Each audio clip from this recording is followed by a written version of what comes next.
사진을 많이 보였던 것 같아요. 측면 사진 그리고 하이퍼랩스를 진짜 많이 요청하는 것 같아요. 호텔 같은 경우에는 특히 시간의 흐름을 보여줄 수 있기 때문에 가장 초보자라고 한다면은 249g 미만의 드론을 살 것 같아요. 매빅 미니 같은 드론. 얼마예요? 사실 그거는 천차만별이에요. 미니도 1, 2, 3, 4까지 나왔는데 사실 4가 엄청 좋다기는 저는 잘 모르겠어요. 사실은 DJI만 왜 추천해 하는데 DJI만 따라갈 회사가 없어. 그러니까 완제품도 그런데 AS도 돼. 심지어 케어가 있어요.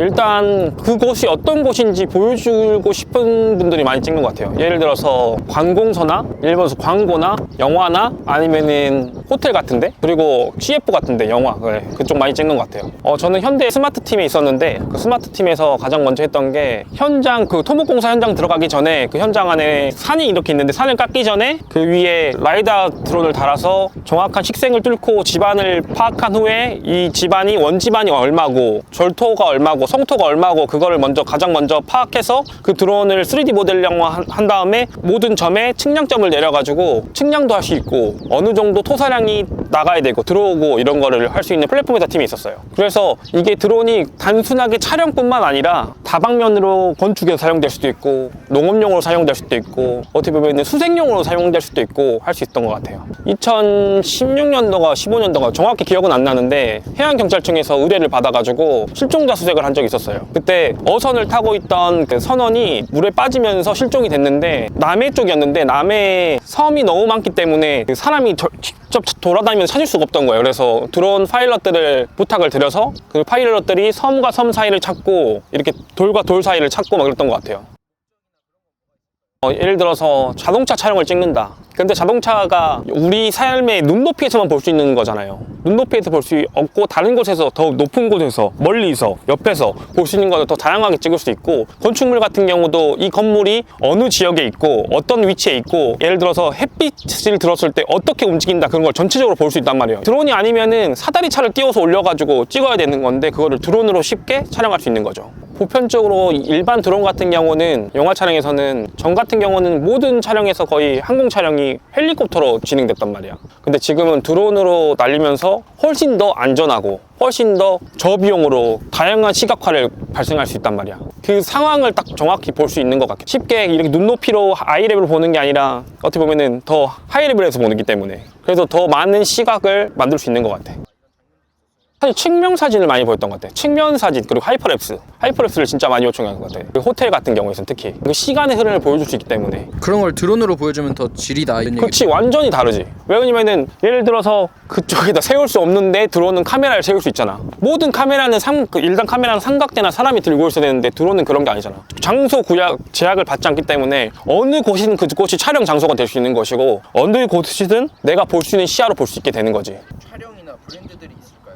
일단 건축물 홍보하기 위해서는 정확하게 그곳에 어떤 위치가 있고 어떻게 생겼는지 정확히 한눈에 볼 수 있잖아. 사진으로는 볼 수 없기 때문에. 그리고 두 번째, 경기장 같은 경우도 와이어캠이 있긴 하지만 그 외관은 와이어캠으로 볼 수 없고 그 웅장함을 드론으로 볼 수 있잖아. 그리고 광고, 자동차 광고 특히 따라가면서 찍을 수 있잖아. 자동차 광고. 이게 카메라로 아무리 슈팅카 같은 게 있다 하더라도 그 각도로 내올 수가 없어. 일반 드론 말고 FPV 드론 같은 경우는 막 밑으로도 지나가고 드론 안에서도 들어가고 막 그런 말도 안 되는 장면이 많단 말이야. 그런 거 보면은 진짜 대단한 것 같아. 드론은 초보자들이라면 어떤 드론을 사야 될까요? 일단 드론이 두 종류로 쉽게 나눌 수 있어요. 자격증이 필요한 드론과 자격증이 필요하지 않은 드론이. 가장 초보자라고 한다면은 249g 미만의 드론을 살 것 같아요. 매빅 미니 같은 드론. 얼마예요? 사실 그거는 천차만별이에요. 미니도 1, 2, 3, 4까지 나왔는데 사실 4가 엄청 좋다기는 저는 잘 모르겠어요. 충분히 3부터만 해도 정말 좋아졌어요. 그 다음에 저는 에어를 추천할 것 같아요. DJI. 사실은 DJI만 왜 추천해 하는데 DJI만 따라갈 회사가 없어. 그러니까 완제품도 그런데 AS도 돼. 심지어 케어가 있어요. 케어가 있기 때문에 떨어뜨렸을 때 어느 정도 보험 가입이 되어 있기 때문에 그거를 무상으로 조금만 금액을 지불하면 교환받을 수 있거나 그렇기 때문에 저는 DJI 드론을 추천합니다. 사실 저는 가격 대비 가장 최고의 드론인 매빅 3 클래식이라고 생각해요. 일단 이미지 센서가 마이크로 포서드 렌즈고 진짜 좋잖아요. 마이크로 포서드. 여기서 그리고 하셀블러드 렌즈란 말이에요. 하셀블러드가 닐 암스트롱을 찍었던 카메라가 하셀블러드예요.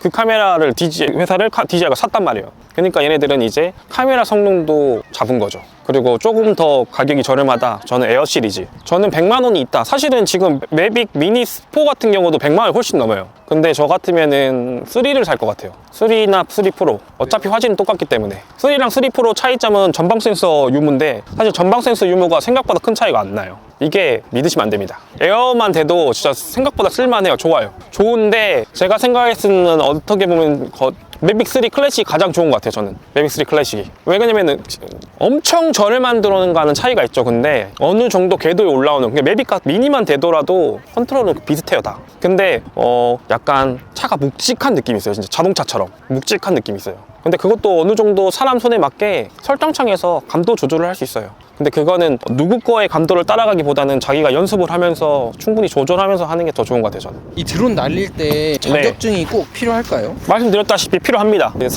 249g 미만은 자격증이 필요 없지만 그 이상부터는 1종, 2종, 3종이라는 드론 1종, 2종, 3종, 4종까지 있어요. 근데 4종은 거의 모든 우리가 일상적으로 쓸 수 있는 드론을 날릴 수 있는 자격증인데 1년에 한 번씩 교육 이수만 하면 돼요. 근데 1종, 2종, 3종은 항공 그 드론 학원을 가서 자격증을 TS 국토교통공단 거기 진짜 일반 우리 운전면허처럼 좀 자격을 따셔야 돼요. 그거 없으면 안 됩니다.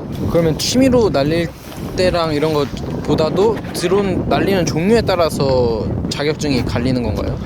그쵸. 근데 아까 말씀드린 것처럼 거의 모든 드론은 4종이면 다 해결할 수 있어요. 저는 1종, 2종, 3종 그런 거 없을 때 땄죠 벌써. 저는 그냥 거기 자격증 써있어요. 1종 이런 거 안 적혀있어. 내 앞에 별로 없어 자격 딴 사람이. 자격증 발급 번호가 있거든요. 이렇게 몇 번. 저 몇 명 없어요 진짜. 왜냐면은 저는 자격증을 엄청 오래전에 땄기 때문에. 날리려면 연습 이런 것도 해야 되잖아요. 맞아요. 그러려면은 뭐 교육이나 이런 거 어디서 배워요? 사실은 자격증을 따기 위한 교육은 저는 사실은 그 교육일 뿐이지 사실 운전면허 학원 다닌다 해서 운전을 잘할 수 있는 거 아니잖아요.